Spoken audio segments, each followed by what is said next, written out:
Unique Paper 15. Thanks so much for stopping by today. If you are new here, thank you so much. I would love it if you would subscribe. If not, definitely come back and check out all my videos. So today we're doing a little project from Danielle Donaldson, one of her books, and it's going to be called The Creative Girl, if you guys have this book. And I'm just going to basically run through the instructions here with you. This is a list of materials that we need. And if you need to pause the video, go ahead. That way you can see everything we need. But basically, it's a piece of watercolor paper. Mine is 6 by 6. And I just went ahead and sketched it out loosely.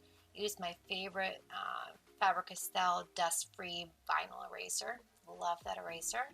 It's great for all sorts of paper, but I love it on watercolor paper. Okay, step 2, we're going to add color.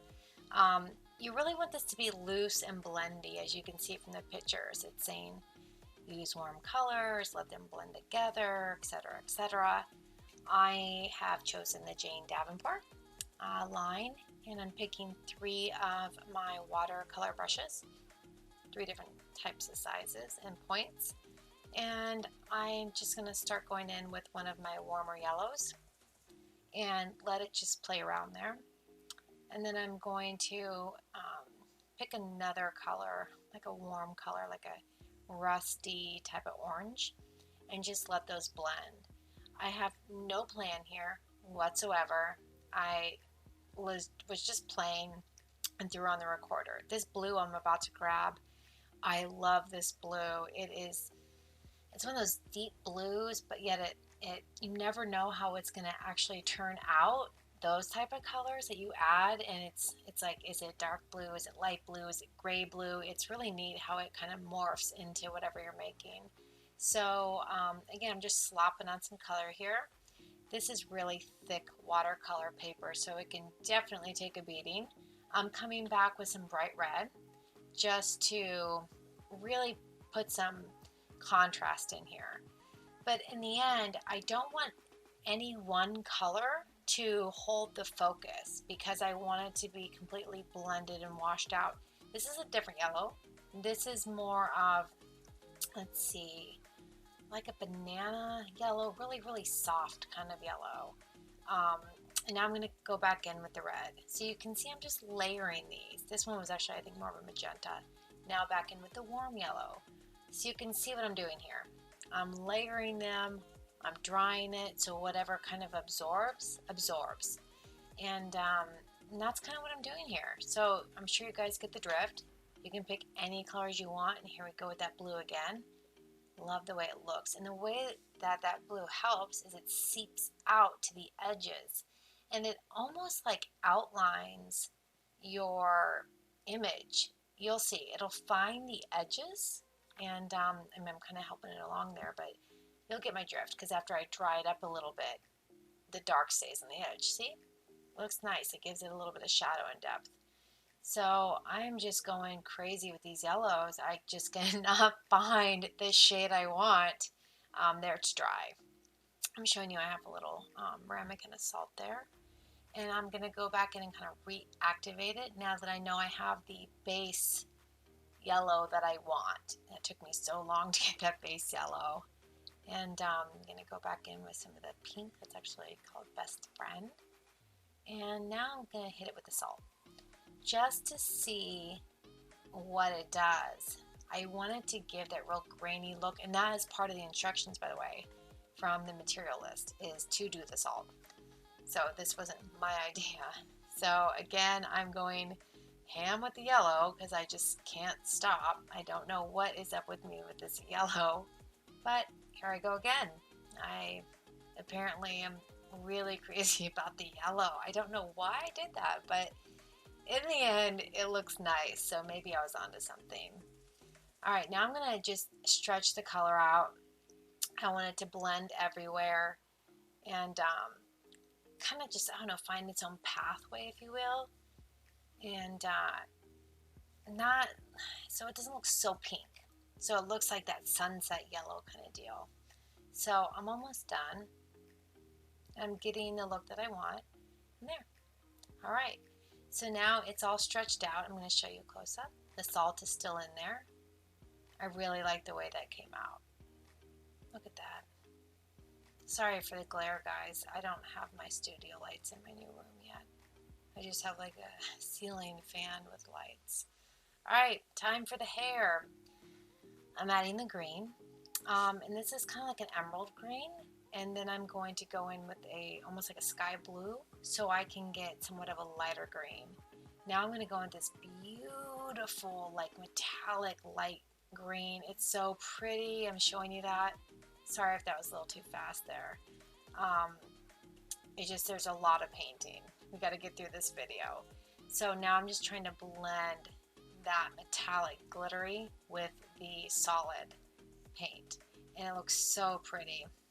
Now I'm going in with it even lighter. It's like a chartreuse lime. And I'm just touching the top to give it almost like a light source. So the top of her head's a little lighter than her bangs. I'm trying to clean up the edges there. And I think the same thing here. I'm just cleaning it up. So again, I'm coming in with that blue, that darker like bluish green, and I'm just trying to give some definitions between the rows of her hair there.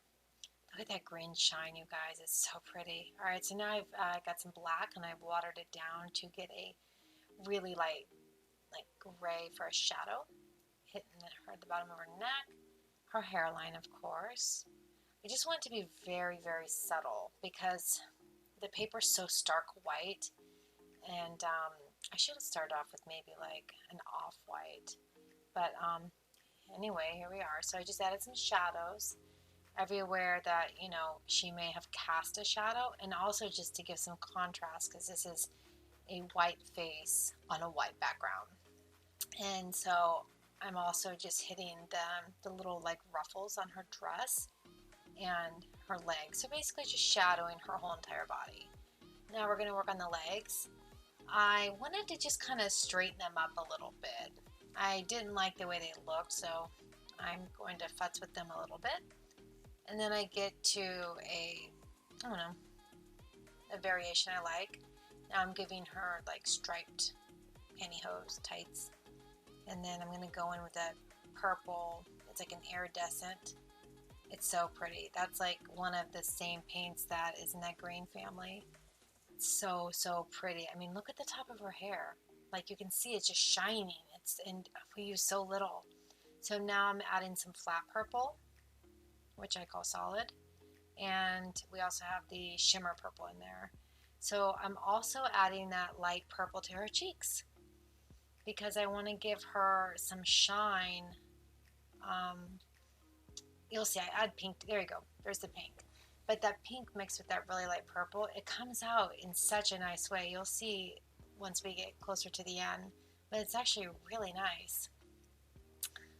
Okay, step 3, add shadows and details. Well, we just did the shadows, so I'm giving you a close-up here, and we're going to start adding details.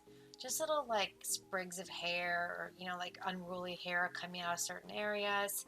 Some, I don't know, some just details, lines, and you can do anything you want. You could give her a horn here. You could add hair ties or put butterflies in her hair. You could do anything you wanted. I'm going to go ahead and reinforce the ruffles and give them some little details. And I'm also just, as you can see, I'm tracing out those tights just so you can see now that the paint is dried. All right, what are we doing now? Her shoes. I'm going to give her some beautiful blue suede shoes. And I'm sorry for the view on this. I know that the light is really shining on it. I do try every once in a while to kind of angle the clipboard. Okay, number 4, cut around the skirt. Okay, get your X-Acto out. Here's what we're going to do. This is the fun part. It's my Santoro one. What you're going to do is you're going to cut basically from the top of the dress all the way to the other side of the top of the dress. So even around the ruffles and in between her legs and down a little bit because you're going to be lifting her out. Do not cut the neck. You're just going to be cutting basically from the top of the dress, right there, all the way. And you saw how I kind of did it in portions. And you need to lift it up. You need to be very gentle about this because her neck is so thin. The one thing I would recommend, if I did this again, Give her a little bit thicker of a neck and you'll have more of a safety net. So when you're tugging on her, lifting her up and putting her cape in, you don't need to be so fragile. So I stuck my paintbrush under there, as you saw. Next is to lift the figure out. And you're going to see that's kind of what we just did right there.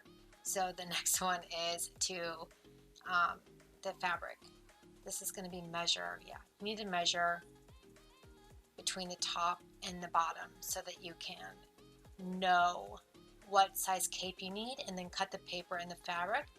We're going to draw a cape that measures a little bit smaller than the measurement you took in the last step, and then cut the fabric a bit larger than the paper cape. And you'll see that's because we need the fabric to kind of bunch up, so it's not just like perfect fabric. So this is what the cape looks like. It's almost like a three side equal side triangle, but the corners are rounded.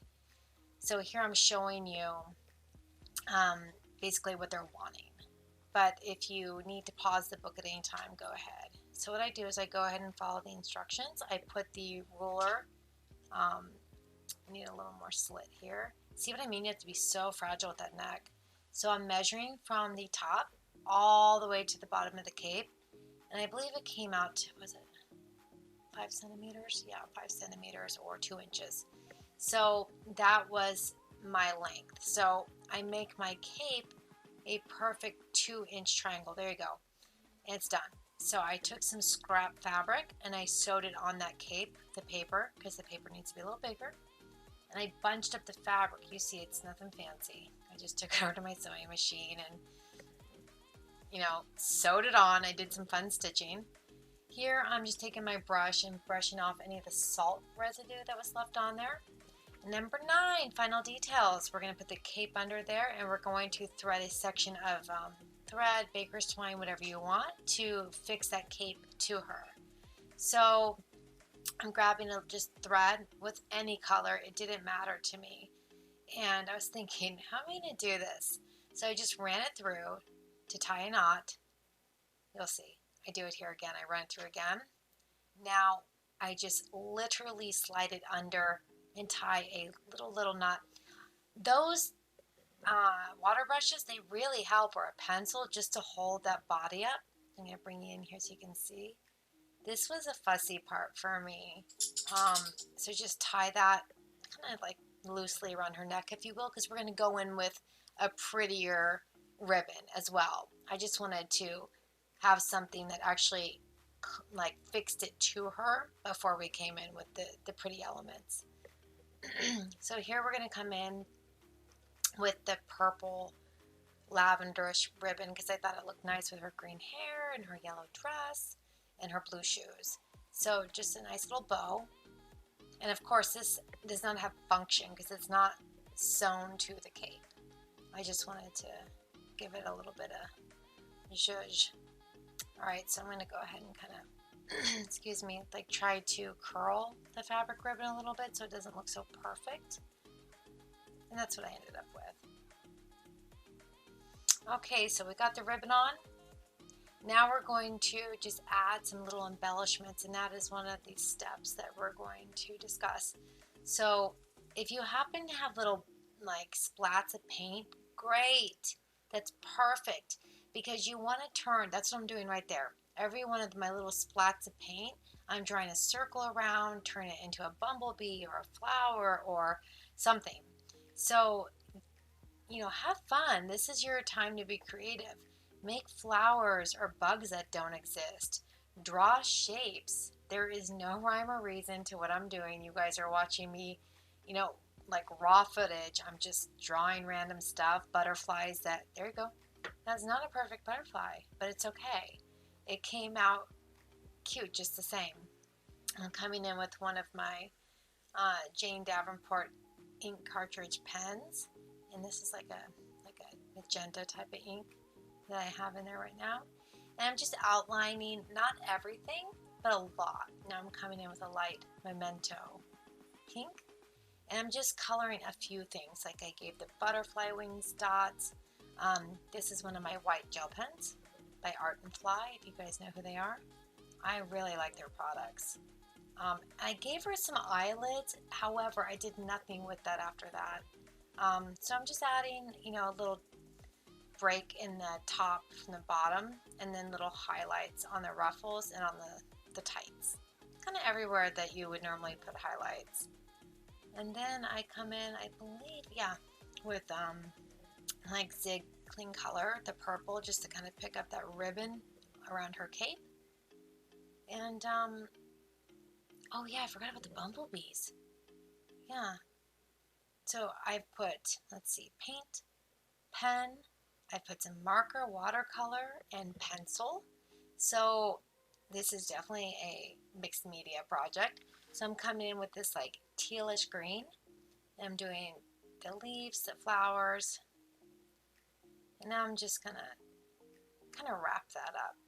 I think I'm happy with the little embellishments that I made. I think she's cute. The reason I did the green is because, you know, it matched her hair. So I'm just doing some fine lining. You guys can choose to fine line or not. That's a personal preference. I like it because it just gives a little bit more, you know, contrast and can clean up any areas that are a little messy. All right, was that the last stage? I think that's the last stage. Now we can take off the painter's tape and see how she looks. I'm really excited to see how she finally came out. I was really nervous about ripping this. All right, and that's how she looks, you guys. I hope you like it. I actually love it. I ended up giving her a name as Circus Girl. If you guys are not subscribed to my channel, please do. If you like the video, please give me a thumbs up. I really appreciate all of you stopping by. So come back again. See what I'm doing next time. Here she is, one last time. I'll insert some pictures here at the end. I hope you guys had fun. I definitely did. This was a fun project, and I'm definitely going to make some more of them. I encourage you guys to take a look at Danielle Donaldson's book and check out some of the projects she has in there. So cute. Maybe I'll frame it. And that's it, guys. All right, have a good day, and hope to see you again soon. Bye-bye.